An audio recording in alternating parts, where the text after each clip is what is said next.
श्री गणेशाय नमः। ओम नमो जी गणनायका सकल रिद्धी सिद्धिदायका तू कृपेने करिता अवलोका सकलार्थ साधती।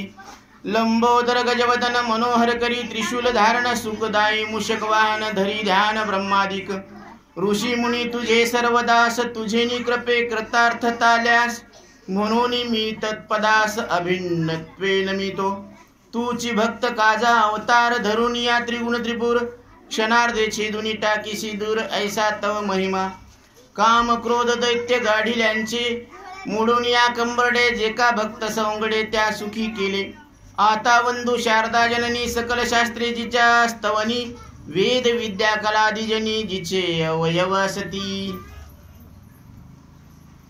श्री क्षेत्र हट्टा सावता महाराज मंदिर तालुका सेलू जिल्हा परभणी या ठिकाणी प्रथमच सावता महाराजांच्या या पवित्र भूमीमध्ये सावता महाराजांचं चरित्र ऐकण्याचा योग गणेशोत्सवानिमित्त आपल्याला सर्वांना तुम्हाला आम्हाला मिळालेला आहे। आपण सगळे भाग्यवान आहोत। आमच्या भगिनींनी खूप प्रयत्न केलेले आहेत हे नियोजन करण्यासाठी आणि तुमचं आमचं भाग्य उजळण्यासाठी। कारण सावता महाराज आपल्या प्रत्येक भक्तावर कृपा करत असतात। सावता शब्दाचा अर्थच असा आहे की ज्याचं चारित्र्य शुद्ध आहे, म्हणून तेही प्राणा परवते भक्त आवडती माते जे भक्त चरित्राते प्रशंसिजे। या सावता महाराजांच्या चरित्रामध्ये एकूण 14 अध्याय आहेत। श्री संत शिरोमणी सावता महाराज पहिला दैव परसोबा यांचं चरित्र आहे। दुसरा सावता महाराजांचा जन्म आणि बाळलीला आहे। तिसरा लग्नविधी व क्षेत्रपिकाचे महत्व आहे। चौथ्या अध्यायात परसोबा नांगितांचा मृत्यू सावता महाराजांचे कीर्तन। 5व्यामध्ये काशीबा गुरुला उपदेश। 6व्यामध्ये नामदेव यात्रा वारीचे वर्णन आहे। 7व्यामध्ये ग्राम जत्रेचे वर्णन आहे। 8व्यामध्ये सावतांचे पोटामध्ये देव धारण करणे आहे। 9व्यामध्ये सावता महाराजांचं घर जाळणं विहीर खोदणं। 10व्यामध्ये वासंतीने सावता महाराजांची घेतलेली परीक्षा आहे। 11व्या अध्यायामध्ये गवत काढणे पाणी टाकणे बी पेरणे अभंग लिहिणे आणि देवाने केलेली मदत। 12व्या अध्यायामध्ये नामदेवरायांची परीक्षा चोखोबाचे जेवण नामदेवाला नागाबाई शरण गेलेली आहे। 13व्या अध्यायामध्ये हरिबा कामाजी व ओंकार स्वामीची परिस्थिती आहे व आरण क्षेत्राचे वर्णन आहे। 4व्या अध्यायामध्ये सावता महाराजांची समाधी शोकरस वर्णन आणि काशीबाचे मनोगत वारी आणि गुरु परंपरेचे दर्शन। आज योगायोगानं आपण पहिला आणि या ग्रंथातील गर्भार्थ 8वा अध्याय ज्याला कळस म्हणतात, ज्याचं मत जसं आंब्यामध्ये रस भरलेला असतो ना, तसे या ग्रंथामध्ये भक्तीचा रस भरलेला आहे। सावता महाराजांनी आपलं जीवन धन्य करण्यासाठी 8व्या अध्यायामध्ये जे ज्ञान प्रगट केलं आहे त्याचा आपण रसपान करू। म्हणून श्री गणेशाला नमस्कार असो, ओंकार स्वरूप गणपतीला नमस्कार असो। तुम्ही कृपादृष्टीने पाहिल्यावर सर्व इच्छा पूर्ण होतात, रिद्धी सिद्धी प्रसन्न होतात। हत्तीचे तोंड लांब पोट असलेले गणपती कसे आहेत, लांब पोट त्यांचं आहे आणि सर्व इच्छा पूर्ण होतात। मनाचे हरण करणारे आहेत, मनातलं जे दुःख आहे त्या दुःखाचं हरण करणारे आहेत। त्रिशूल धारण करणारे उंदीर या वाहनावर बसून सुख देणाऱ्या गणपतीचे ब्रह्मादिक सुद्धा ध्यान करतात। सर्व ऋषी मुनी तुमचे दास आहेत, तुमच्याच कृपेने ते कृतार्थ झालेले आहेत, म्हणून मी तुमच्या चरणांना नमस्कार करतो। शंकर हे भक्तांचे कार्य पूर्ण करण्यासाठी तुम्ही त्रिगुणात्मक त्रिपुराच्या क्षणात नाश करतात असा तुमचा महिमा आहे। काम क्रोध रूपी भयानक राक्षसांचे कंबर मोडून शरण आलेल्या भक्तांना तुम्ही सुखी केलेला आहे। जिच्या मुखामध्ये सगळे शास्त्र आहेत, वेद विद्या कला हे जिचे अवयव आहेत, अशा शारदे मातेला नमस्कार असो। आता वंदू शारदा जननी सकल शास्त्रे जिच्या स्तवनी वेद विद्या कलादिजनी जिचे अवयव सरती। वंदू गुरु विनायक साखरे सद्गुरु विनायक साखरे महाराजांना नमस्कार असो। जो सावता अवतार आचार्य साचारे घेऊन परमार्थ तत्व प्रगटारे करून शिष्या तृप्त केले. विनायक महाराज साखरे यांनी सावता महाराजांचं अवतार चरित्र वर्णन करून परमार्थामध्ये शिष्यांना आत्मज्ञान प्रगट करून त्यांची तृप्ती केलेली आहे. जयाची सकल शास्त्रे उपासक ज्ञान तव तयाचे सेवक तेनेची मम मती देख लिखाणार्थ स्फुरवली. आता वंदो शंकराचार्य जिने घेऊन अवतार पाषांड सावजे प्रकर खंडित केली. आता शंकराचार्य महाराजांना नमस्कार असो, ज्यांनी महादेवानं भगवान शंकराचार्यांचा अवतार घेऊन या संपूर्ण विश्वामध्ये द्वैत मत खंडन केलेलं आहे आणि अद्वैत मताची स्थापना केलेली आहे. म्हणून अद्वैत कुसरी विरळा जाणे, अद्वैत तत्वज्ञान एखादा भाग्यशाली जाणू शकतो. म्हणून इथं महाराज सांगतात, ज्या शंकराचार्यांनी वेदशास्त्र निंदक मत म्हणजे द्वैत मताचे खंडन करून अद्वैत तत्वज्ञान जगासमोर मांडले त्यांना नमस्कार असो. ज्ञानियांचे राजे ज्यांना संस्कृत भाषेतील ज्ञान मराठी भाषेत सांगितले त्या ज्ञानेश्वर महाराजांना नमस्कार असो. मुमुक्षूच्या हितासाठी विचारसागर वृत्ती प्रभाकर या ग्रंथाची रचना करणाऱ्या साधू निश्चलदासजींना एक रूपाने नमस्कार असो. ज्यांचे अभंग वाचून साधकाच्या चित्तात वैराग्य उत्पन्न होऊन जन्म मरणातून पार पाडण्याचे ज्ञान होते अशा तुकाराम महाराजांना नमस्कार असो. श्रीमद भागवताच्या 12व्या स्कंदावर टीका करणारे भागवत मराठीत सांगणारे एकनाथ महाराज, मोक्षाची अंतःकरणातून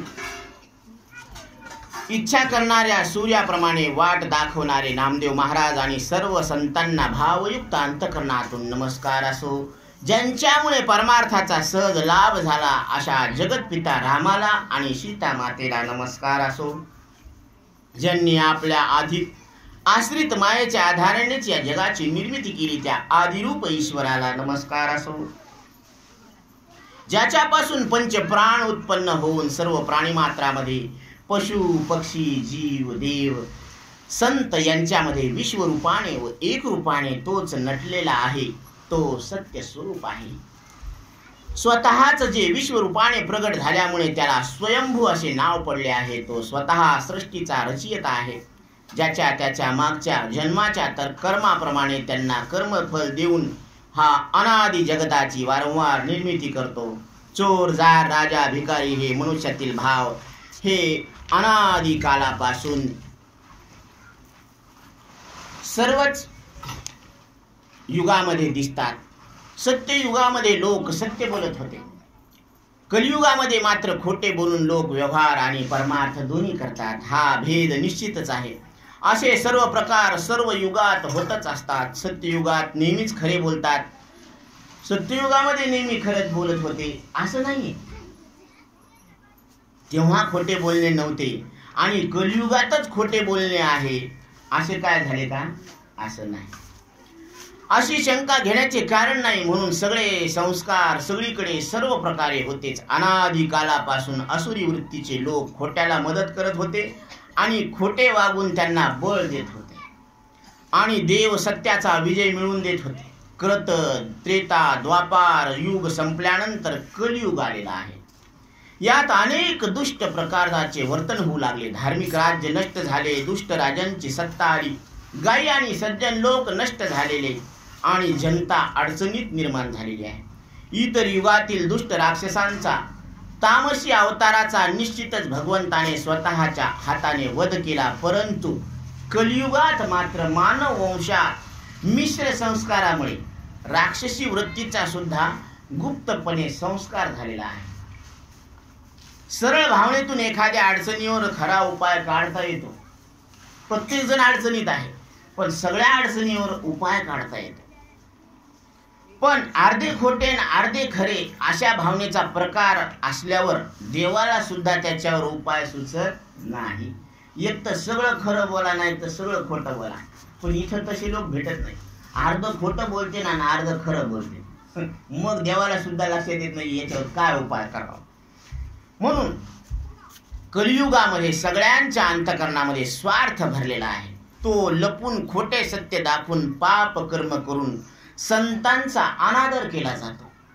सत्तेच्या जोरावर राजे अधर्माला धर्माचे रूप दाखवून लोकांची दिशाभूल करतात, सज्जनावर प्रहार करतात. जगात वेगवेगळे व्यापारी वेगवेगळ्या पद्धतीने स्वार्थ संपादन करण्यासाठी प्रवृत्त होतात. नीती अनितीचा विचार न करता शोषण करतात. शांती, क्षमा, दया, भाव, भक्ती, सत्क्रिया हे बोलण्यापुरते सुद्धा राहिली नाही. सगळ्यांचे धैर्य खचून गेलेले आहे. दुष्ट माणूस श्रीमंत असला की त्याला देव म्हणते. मोठा माणूस असावा आणि दुष्ट असावा तरी लोक त्याला देव म्हणते. नमस्कार नमस्कार या. आणि भक्त भेटला तर त्याची अडचण वाटते. कोणी कोणाला राम राम म्हणत नाही. पुराणातील कथेला थोतांड म्हणतात. भोळ्या भाविकाकडे दुर्लक्ष झाले. दुष्ट कर्म करणाऱ्यांच्या साधनामध्ये प्रवृत्ती झाली. ढोंग करण्याचे साधन हा धंदा सुरू झाला. वेदशास्त्रांचा अभ्यास न करता अहंकार धरायचा. पोट भरण्याची विद्या शिकून इतरांना मूर्ख म्हणायचे. श्रीमंतीच्या अभिमानाने आई वडिलांना वाईट वागवायचे. बायकोला आप्त समजून तिच्या इच्छा पूर्ण करायच्या आणि त्या इच्छा पूर्ण करण्यातच वेळ घालवायचा. स्त्रिया व्याभिचारिणी झाल्या. मुलगा रोज वडिलाकडून काम करून घेण्यामध्ये सुख मानायला आणि स्वतः आळशी झाला.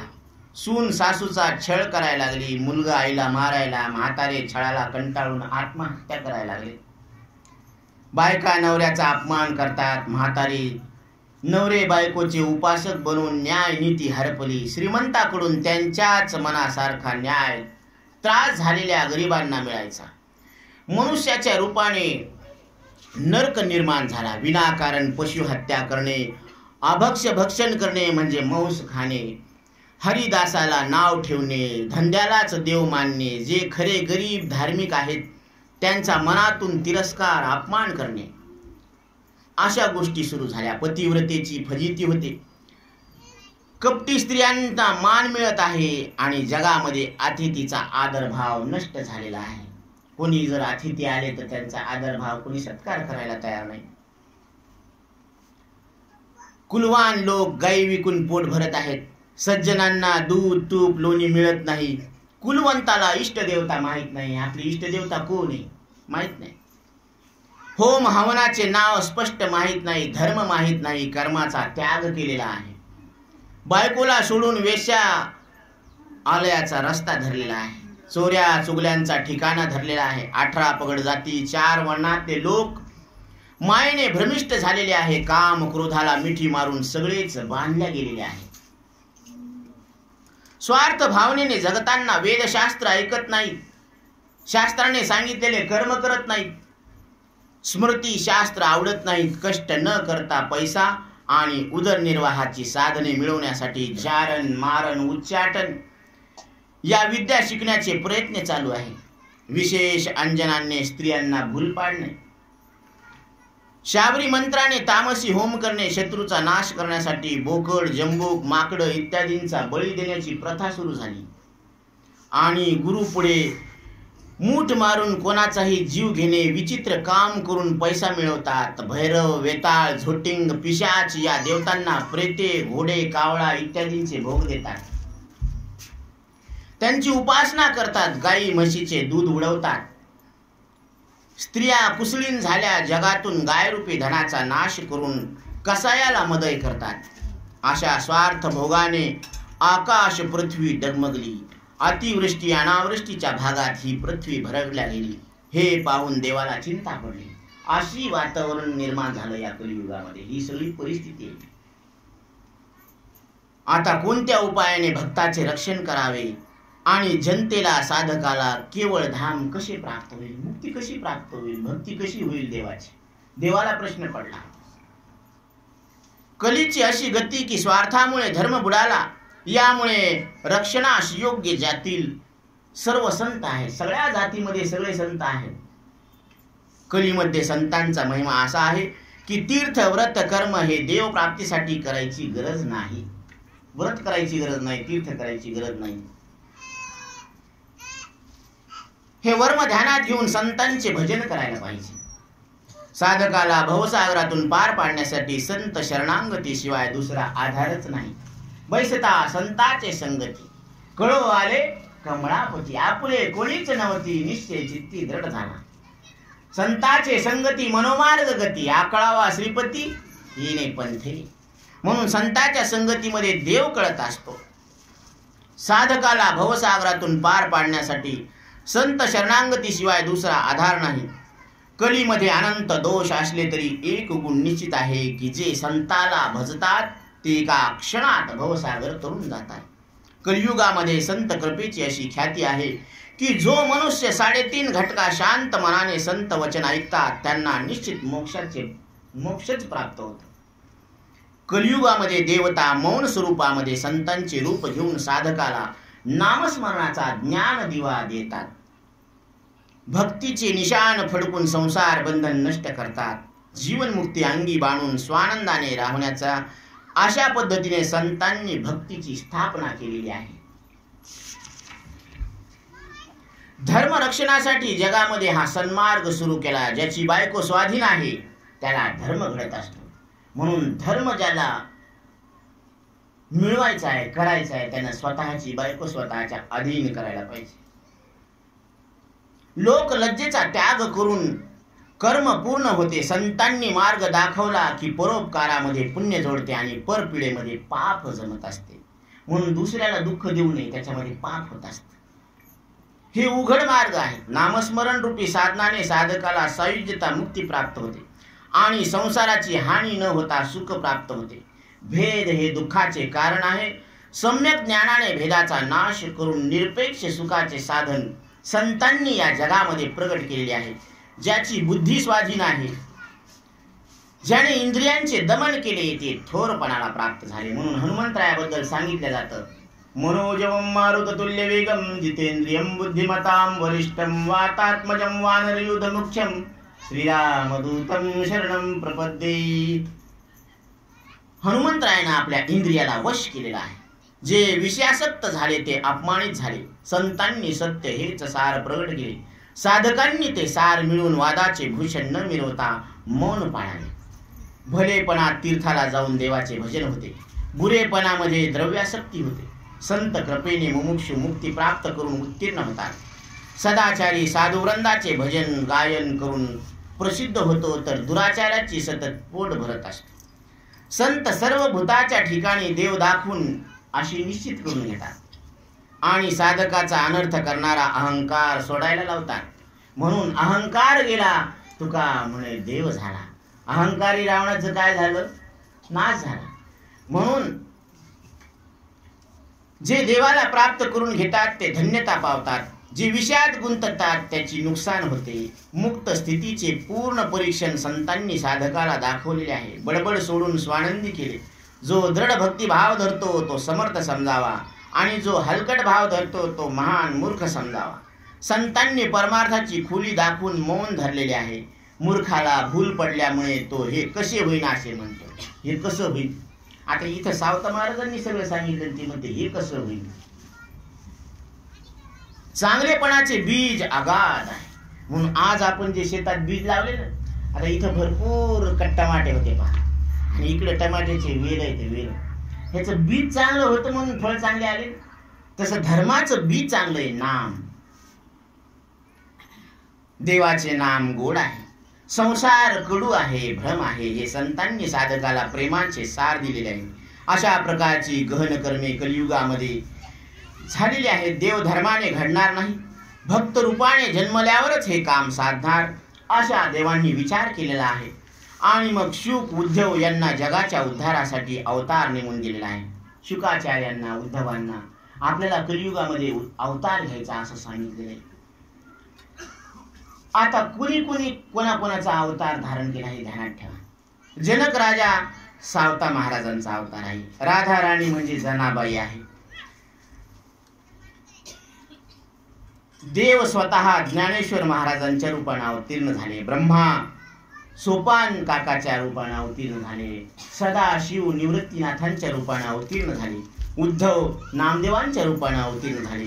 शुकाचार्य कबीरांच्या रूपाने अवतीर्ण झाले. असा अवतार घेऊन नामस्मरणाने जनता पावन केलेली आहे. खरा भक्त गोरा कुंभाराला नामस्मरण करण्याने हात आलेले आहे. गोरा कुंभाराला भजनामध्ये हात फुटलेले आहेत. ज्ञान मिळवून जगामध्ये संतांचा जय जयकार केलेला आहे. आसंदाने जगमित्र सुदामाचं अवतार घेतलेला आहे. सूर्याचा कूर्मदासाचा अवतार, बंका परिसा भागवत यांचा महिमा ब्रह्मादिकांना कळेना असे अवतार नेमून देव पंढरीला राहिलेले आहे. कुठं राहिले देव? पंढरपुरात. भक्तांचे कौतुक करून जनाबाई भक्तांना प्रेम खाद्य देऊन आनंद मानत होती. यज्ञ यागाची इच्छा सोडलेली आहे. ज्ञानियांची भीती सोडलेली आहे. प्रेमळ भक्तांच्या कौतुक आनंदाने करत होती. त्रिभुवनामध्ये नक्कीच दुसरे दैवत सत्य नाही, म्हणून भक्तांना देव आवडत असतो. पिता वसुदेवाला माता देवकीला भक्ताची योग्यता मिळाली नाही. बळीराम दादा सुद्धा तात्विक दृष्टीने त्याच्या पासंगाला पुरला नाही. मुख्य पत्नी असून सुद्धा लक्ष्मी मातेला भक्ताची सर आलेली नाही. देव पूर्णतः वैष्णवांचा झालेला आहे. पुराणकार व्यासांनी सृष्टी उत्पत्तीच्या वेळी भविष्य रूपाने संपूर्ण भक्तांचे महत्व सांगितलेले आहे. म्हणून द्वारकेचा राणा पांडवा घरी, कारण पांडवांनी काय केलेले? अखंड नामस्मरण. पाहते पांडव अखंड वनवासी, पाहते पांडव अखंड वनवासी, परी त्या देवासी आठवीती आठवीती. ते अखंड वनवास असलेले पांडव सदा मुखानं काय चालू आहे? नामस्मरण झालं आहे. म्हणून भक्तांच्या मुठीत असतो देव, कारण भक्त वश होत असतो. देव कोणाला वश होत असतो? भक्ताला वश होत असतो. आणि कशाच्या जोरावर? नामाच्या जोरावर. म्हणून नाम तुझे रे, नाम तुझे रे, नाम तुझे रे नारायणा, फोडी पाषाणाला पाना, नाम तुझे रे, नाम तुझे रे, नाम तुझे रे नारायणा. नाम जपले वाल्मिकाने, वाल्मिक ऋषींनी राम नामाचा उच्चार येत नव्हता. त्यांनी मरा मरा मरा म्हणायला सुरुवात केली. त्याला फुटली दोन पाने, त्याला फुटली दोन पाने, त्याला फुटली दोन पाने. नाम तुझे रे, नाम तुझे रे, नाम तुझे रे नारायणा. नारायण नामे होऊ जीवनमुक्त. हा सुख सोहळा स्वर्गी नाही, स्वर्गातल्या दिव्य देहधारी जीवांना नारायणाचं नामस्मरण करता येत नाही. पण या मृत्यू लोकामध्ये, या नष्ट होणाऱ्या देहामध्ये आपल्याला नारायणाचं नाव घेता येतं आणि मुक्त होता येतं. म्हणून ही भक्तांची कथा सांगितलेली आहे.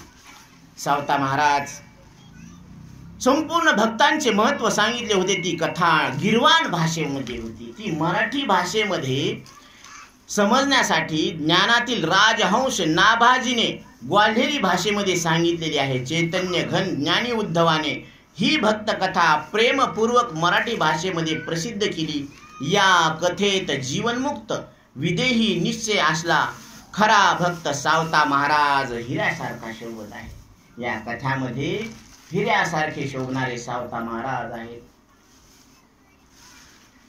त्याचे पवित्र चरित्र नामदेव एकनाथांनी सांगितले, ते स्वबुद्धीने विस्तारपूर्वक तुम्हा सज्जनापुढे मांडत आहेत.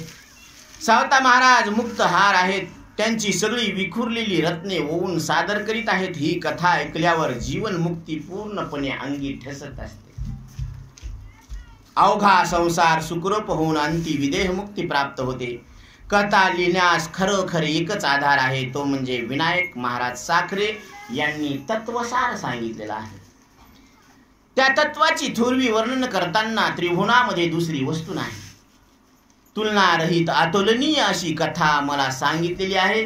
इथे विकल्पाला शिरकाव नाही. या कथेचा नायक दैवमाळी आहे. माळ्याच्या वंशामध्ये दैवमाळी हा या कथेचा नायक आहे. आता अत्रिपुत्र चंद्रवंशामध्ये जन्मून माळी जनता पावन केलेली आहे. दैवानुसार देह पालन करताना, देह भरणाची चिंता न करताना दैव योगाने दैव नाम धारण केले. तो औत्से गावी राहत होता. दैव माळी कुठं राहायचे? औत्से गावामध्ये राहायचे. यांनी अत्रिपुत्र चंद्रवंशामध्ये यांचा अवतार झालेला आहे. तिथे मोठी बंडाळी माजली. सर्वांचे सर्व धंदे नष्ट झाले. खरोखर सत्याच्या मार्गावर चालून पोट भरेना. खोटे बोलण्याचे संस्कार मनात नाहीत. तुम्हाला आधी सांगितलं खोटं बोलायला पाहिजे, शिकावं ते लागते. ती कला आहे. ती खोटं बोलणं सुद्धा काय कला आहे. नाही तर खोटं बोललं की तवाच धरल्या जाते. कोणाला बायको समोर खोटं बोलता येत नाही, इतके खरं बोलते. म्हणून ग्रामस्थांना सोडून तिथून निघून गेला. ज्या ठिकाणाहून संत निघून गेले त्या ठिकाणी अनर्थ आला असं समजावं. औत्से गावामध्ये सगळ्या लोकांवर संकट आले. संकट आल्यावर सज्जनांनी न डगमगता हवा तो उपाय करून स्वतःचा उद्धार करून घ्यावा. सर्वनाशाचे वेळी आपले स्थान सोडून पंडितांनी पाहिले व दैवी शक्तीसह आरण गावामध्ये आलेले आहे. परसोबा आणि डोंगरबुवा दोन तरुण कुटुंबासहित आज्ञा गावामध्ये राहू लागले. नेहमी कष्ट करताना मुखाने हरिनामाचा पाठ करीत असत परसोबा आणि डोंगरे बुवा. असा स्पष्ट नेम पाहून गावकऱ्यांचे चित्त द्रवले आणि म्हणू लागले, दुर्जनांची घरे भरली आणि दीन दुबळी उपाशी मेली. अशी विचित्र वेळ आलेली आहे. हे जे दुर्जन लोक आहेत त्यांचे मस्त टावर टोबर भरलेलं आहे द्यायचं, आणि हे जे भजन करायला लागले ते यायला पहा ना कशी वेळ आली. ही उपासमारीची वेळ आली. न्यायनीती संपलेली आहे. एक मूल लागला भोळेपणाने, ही लोकांचा उपयोग नाही. सगळे देव मौन धरून देवळामध्ये बसलेले आहेत. त्या देवाच्या मूर्ती फोडून त्याच्या मस्जिदी करून गाई गुराला कापून सगळा धर्म नष्ट करायला लागलेले आहे. एकमेकाजवळ एकमेकाचा भाव सांगू लागले की जगात देव असतात तर असे उपद्रव होऊ दिले नसते.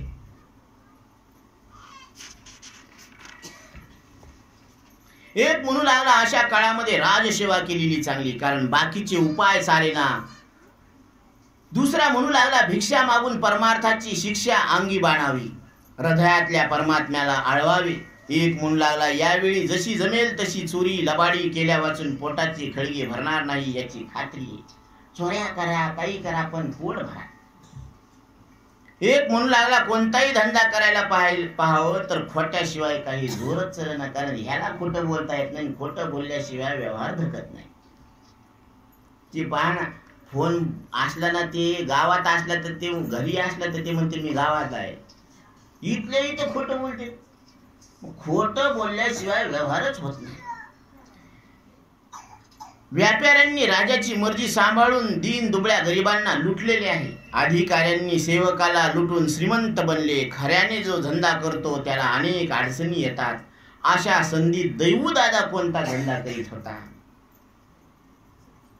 त्याला म्हणू लागला की दुर्जनाच्या त्रासाला कंटाळून आरण गावात आलो. पोटाची चिंता परमात्म्याला आहे. पोटाची चिंता कोणाला? परमात्मा. दुसऱ्याच्या घरी मजुरी करून रात्रंदिवस हरीला पक्के मनात धरीन. दरिद्री भाग्यवान आहे, कारण त्याला गर्वाभिमान होत नाही. जे गरीब आहेत ना त्याला अभिमान नसतो, गर्व नसतो. सर्वांना दारिद्र्य आले तर ते नेहमीच लीनतेने राहतील. त्यांच्या अंतकरणात लीनता राहील. बाकीच्या गावाहून पंढरी जवळ आहे. तिथून पंढरपूर जवळ आहे आरणपासून. त्याची वारी करीत अशी खऱ्या अर्थाने पक्की खात्री आहे. लोक लाज सोडून निर्लज्जासारखे कीर्तनात लाजणार नाही. मनापासून लोकांची कामे करून संत सेवा करीन. मागे कीर्तन ऐकलेले आहेत. रोज देवपूजा केली, भजन करून देवाची करुणा भाकली. भावयुक्त अंतकरणाने गीत गायलेले आहे. शरीराने कष्ट करून संकटकाळी सत्यपणाचा आळस किंवा विसर पडलेला नाही. असा त्याचा भाव पाहून लोक मनामध्ये आश्चर्य करू लागले. या भुवनामध्ये याच्यासारखा दारिद्र्य कोणी नाही. लोक म्हणतात दारिद्र्याची सेवा कष्ट निष्फळ आहेत. त्याच्याकडे काय, त्याची सेवा करून आपल्याला काय मिळणार आहे? कारण त्याला कोणीच महत्व देत नाही. अंगावर धड चिंध्या नाही आणि लोकांना वारीचे महत्व सांगतो. आपल्यासारखा गुण जगाला शिकवायला लागला. दरिद्री येताना दिसला की डोके दुखू लागते, डोक्यावर आड्या पडतात. अरे त्याला उगाच पाहिलं. महानरक वाटल्यामुळे त्याचा वीट येतो. दारिद्र्याचा एकच उपयोग आहे की त्याने चांगली सेवा करायची, याच्या वाचून त्याने काहीच करू नये. अशी लोकनिंदा करताना तो जोरदार उत्तर देत असे की मी गरीबच आहे, माझा सर्व प्रकारे आसरा, मी त्यांची मजुरी करीन, हीच परमेश्वराची सेवा आहे. मी खरी सेवा करणार आहे देवाची, असा पक्का निश्चय आहे आणि त्याच्या कृपेने मी या संसारपुरातून पार होईन. असा दैवचा निश्चय पाहून गरिबाचे रक्त शोषण करणारे लोक थर्र कापू लागले. म्हणू लागले की याला जेव्हा दुःख होईल तेव्हा ह्यो आपल्या हातात येईल.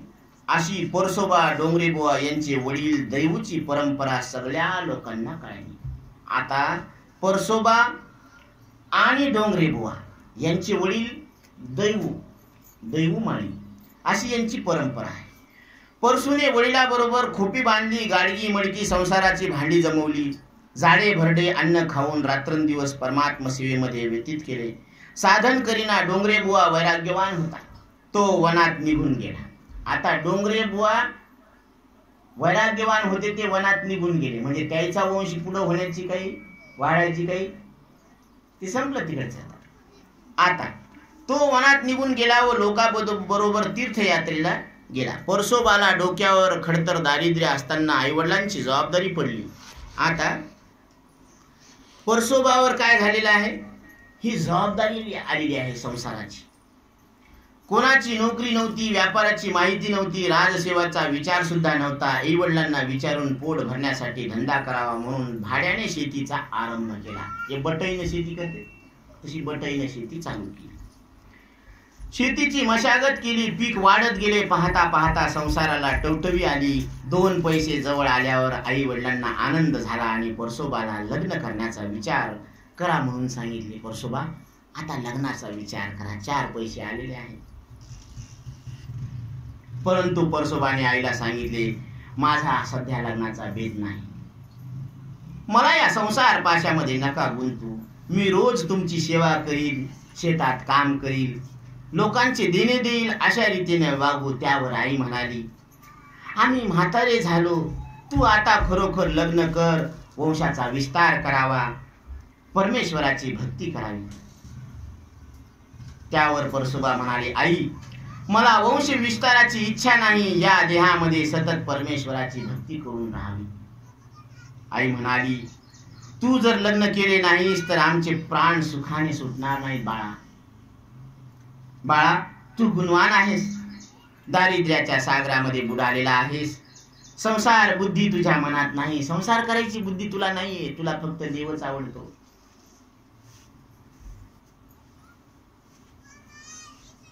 हेही आम्ही जाणतो, पण आमची ही आज्ञा आहे, तू चतुर आहेस, या आज्ञेची हेळसाड करू नकोस. आमची आज्ञा म्हणून लग्न कर, तुझं जरी मन नसलं तरी.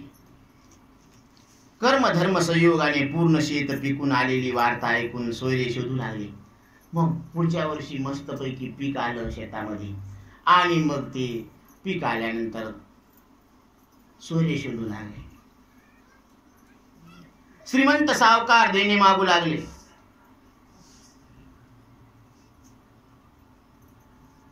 सदुमाळी श्रीमंत होते. कन्यादानाची शपथ प्रसिद्ध करून कल्याणकारक मुहूर्त धरला. त्यांची मुलगी नांगिताबाई. परसोबा आणि नांगिताबाईचं काय झालं, लग्न झालं. सर्वांना अन्नदान केले. लग्न झाल्यावर विघ्न आले. परसोबाईबांचे आई वडील मरण पावले. शेतात पीक पिकेना, संसाराचा धाक लागला. श्रीमंत सावकार देणे मागू लागले. तेव्हा वारीची वेळ आली आणि दोघे पंढरपूरला निघून गेले. देणेकरांच्या मनाचा तोल सुटला. कीर्तनाच्या गजरात परसोबा पंढरीत रमला. आता संत भार पंढरीत कीर्तनाचा गजर होत. तेथे असे देव उभा, कैसी समचरणाची शोभा. पंढरीमध्ये काय असतो, संत भार असतो आणि संत कीर्तनामध्ये रंगलेले असतात आणि तिथं एकच रंग असतो, पांडुरंग.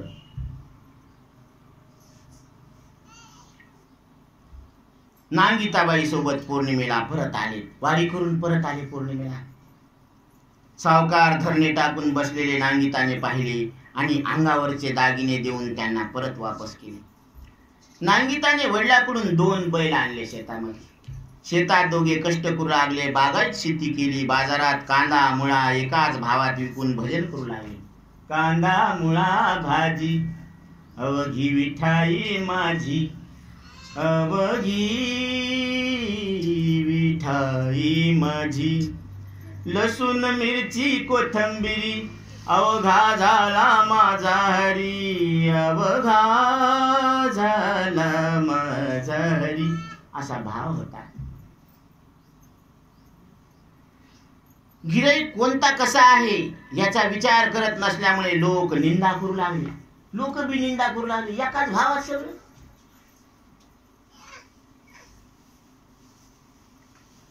परसोबा सत्य धर्माने आनंदाने राहून त्यांची कीर्ती प्रसिद्ध होऊन गिऱ्हाईक वाढायला सुरुवात झाली. सगळ्यांचा त्यांच्यावर विश्वास बसून व्यापार जोरात वाढला. दैन्य दारिद्र्य पळाले. सगळे व्यापारी परसोबाला विचारू लागले, कोणाच्या राजमर्जीने कोणाच्या परवानगीने व्यापार केला तुम्ही सांगा. तेव्हा त्याने व्यापार सोडून दिला. शेती करून संसार करीत वारीचा निर्धार सदा चालवत होता. राजसेवकाने बंदी केल्यावर आता राजाची आज्ञा होती ना, राजाचे सेवक होते. व्यापार खुंटला. वैष्णव मेळ्यांच्या समुदायामध्ये सहभागी झाले. दोघे वारीला जाऊन कीर्तन ऐकू लागले. सर्व भावाने संताला लोटांगण जात होते. सकाळी उठून चंद्रभागेचे स्नान करायचे आणि सकाळी शुभ वेळामध्ये प्रकाश वाढल्यावर देव उठायच्या आधी ज्ञान प्रकाशाची भावना करत असे. ज्या विठ्ठलापासून हे जग निर्माण झाले ती काकड आरती अभंगातून म्हणत असे. आता ते काय म्हणत होते हे थोडक्यात तुम्हाला सांगू. हे सुरुवातीला दैवमाळीचं चरित्र आहे बरं का. इथून पुढे सावता महाराजांची जन्म लीला चालणार आहे. तुम्हाला झोपी तर येत नाही ना, बोर तर होत नाही ना. सावता महाराजांची लीला, जन्म आणि त्यांचं चरित्र अजून इथून पुढे गोड आहे बरं का. थोडस बोर आहे पण पुढे गोड आहे. तर ते काय म्हणायचे, विठ्ठला तू जागा हो, भक्त मंडळाला भेट दे, आनंदाची दिवाळी पहा, आपले मुख दाखवा. तू आल्यावर आमचे अज्ञान जाते, ज्ञानाच्या प्रकाशाने जीवन मुक्तीत सुखाने जगात राहू, अशी काकड आरती करून उद्योग करत असे. पृथ्वीवर परमात्मा प्रगट झाला अशी भावना करत असते. सायंकाळी शेजारती जगामध्ये देव प्रगट झाला, आमची सगळी कामे केली. देवा स्वामी आता तुम्ही सुखानं झोप घ्या. असं देवाला आधी झोपवायचं आणि मग आपण झोपायचं.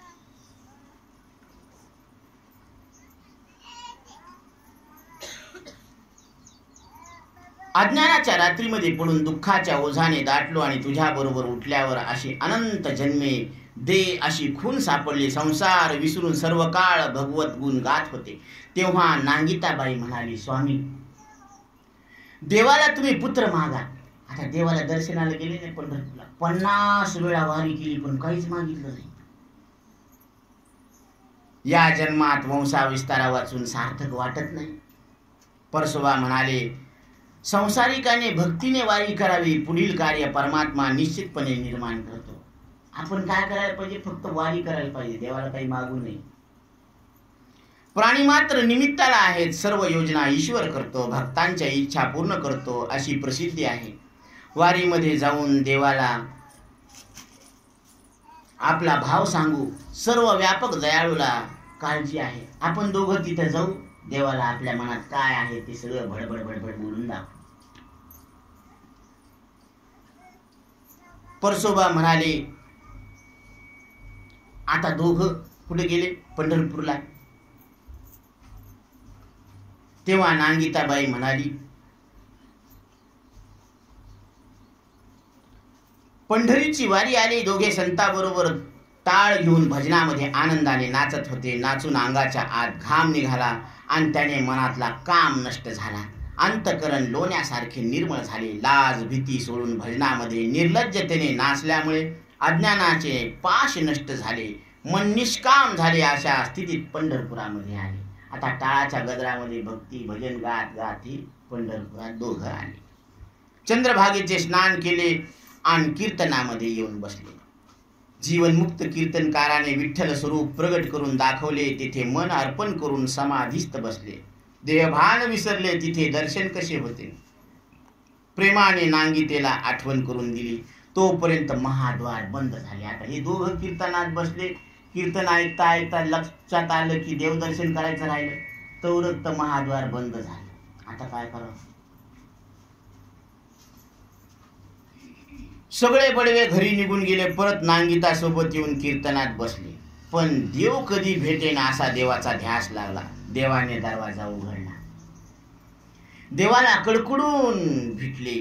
कंठी प्रेम दाटे, नयनी नीर लोटे, हृदयी प्रगटे रामरूप. डोळ्यामध्ये पाणी भरलंय. मुखातून शब्द उमटेना. देव म्हणू लागले, प्रेमळ भक्ता, तू मला तुझ्या निष्काम भक्तीने ऋणात बांधलेले आहे. लौकिक इच्छा सोडून उघड संत सेवा केलेली आहे. इच्छा बंधनाचा जोर तुझ्या पुढे चलेना. 50 वर्ष माझी निष्काम सेवा वारी करून माझ्यावर देणे केले. हे उपकार फिटण्यासाठी, हे पुण्य मोजण्यासाठी मी दुबळा आहे. हे सखया, तू काहीतरी माग. कारण परसोबा आणि नांगिताबाईनं 50 वर्ष वारी केली, ती सुद्धा काहीच मागितलं नाही. तर देव त्यांचा देणेकरी झाला. देव स्वतः म्हणाले, तू काहीतरी मला माग. तेव्हा परसोबा म्हणाले, देवा, मला दुसरे काही नको. जन्मजन्मी हीच भक्ती मला दे. धनमान नको, नेहमी दारिद्र्य असो, गणगोत लोक माझा कंटाळा करो, फक्त तुझी आठवण असू दे. हेची दान देगा देवा, तुझा विसर न व्हावा. देह सुखाचा विटाळ सर्व काळ मनात राहू दे. माझे मन सदा सर्वदा प्रेमाने तुझ्या रंगात ठेव. परसोबाचे बोलणे ऐकून देवाने नांगितेला विचारले, गुणवंते, तुझी इच्छा सांग. तेव्हा ती म्हणाली, माय बापा, आमचा संसार दीप उजळून संसार सागर सोपा करावा. या पूर्ण भक्तांना पुत्र द्यावा. नेहमी तुमची आठवण राहील. संसार परमार्थाच्या दोन्ही सोयी तुमच्या हातात आहे. आमच्या वंशाचा उद्धार करावा. सज्जनांचे प्रेम सर्व काळ टिकून राहो. नांगितेचा भाव जाणून देव म्हणाले, हो, एक भक्तरूपी ठेव पुत्र तुला दिलेला आहे. तो पूर्ण महाज्ञानी मला हृदयात साठविल. मी त्याच्या सर्व इच्छा पूर्ण करेल. त्याच्या मोठेपणा संताला दाखविल. तुम्ही इथे येऊन वारी केली. मी आरणपुरीला जाऊन चांगल्या पद्धतीने त्याचा योगक्षेम चालवीन. तो पूर्ण भक्तराज होऊन कुळाचा उद्धार करेल. तीर्थयात्रा व्रत कर्माचे बीज तत्व प्रगट करेल. दुष्ट दुर्जन लोक निंदा करणारे त्याची फजिती होईल. त्याच्या कीर्तनातून सर्वांचा उद्धार होईल. लोक पुण्यश्लोक मोक्ष पावतील. अशी देववाणी ऐकून दोघांच्या मनात आनंद झाला व अरणगावात आनंदाने आले. अनंत जन्माचे पुण्य फळाला आले. संसारात देव पावला. शेवटी सायुज्यता मुक्ती मिळते. पुढच्या अध्यायात भक्त सावताचा अवतार होणार आहे. ज्याचे चरित्र ऐकल्यावर संसाराची बाधा होत नाही. ही कथासार भिकूने सांगितलेले आहे. आता सावता महाराजांचा जन्म आणि बाललीला आहे.